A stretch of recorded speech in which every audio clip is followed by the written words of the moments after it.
અરવિંદભાઈ, શું કહેશો? આપના પર એક આક્ષેપ લાગ્યો છે, કોંગ્રેસના પ્રદેશ અધ્યક્ષ આક્ષેપ કર્યો છે અને આક્ષેપ લઈને આપ શું કહેશો? એક ફોટો પણ આપનો વાયરલ થયો છે ટીઆરપી ગેમ ઝોનમાં.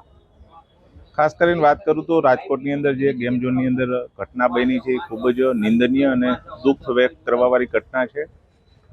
અને વાત કરું શક્તિભાઈની અને કોંગ્રેસની, તો આમાં સીધી રીતે કે આડી રીતે એકે રીતે રાજકારણ ન કરવું જોઈએ.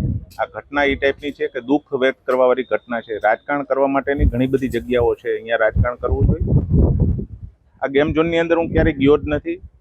બાજુમાં એક્સપો હતો, મોટર બાઇક એક્સપો, એની અંદર અમને આમંત્રણ આપ્યું હતું, એમાં અમે ગયા હતા 2022ની અંદર. એટલે ગેમ ઝોન એ સીધી રીતે કે આડી રીતે એકે રીતે અમારે કોઈ લેવા દેવા નથી. જે ઘટના બની છે એ નિંદનીય ઘટના છે. જે પરિવાર ઉપર આફત આવી છે એને ભગવાન આ શક્તિ આપે સહન કરવા માટેની, અને જે લોકોના મૃત્યુ થયા છે એને હું શ્રદ્ધાંજલિ આપું છું. જે લોકો દોષિત છે આની અંદર, એના ઉપર સખ્તમાં સખ્ત કાર્યવાહી થાય એ પ્રમાણેનું સરકારના માધ્યમથી આયોજન થયું છે, કમિટીની રચના થઈ છે.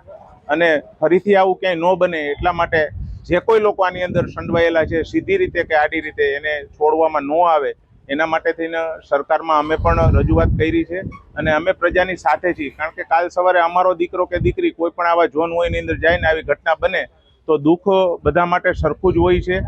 દુઃખની કોઈ વ્યાખ્યા હોતી નથી, એ તો જેના ઉપર આવે એને જ ખબર હોય છે. એટલે ભગવાનને પ્રાર્થના કરી કે એને દુઃખ સહન કરવાની શક્તિ આપે અને જે લોકો દોષિત છે એના ઉપર કડકમાં કડક કાર્યવાહી થાય અને સજા થાય.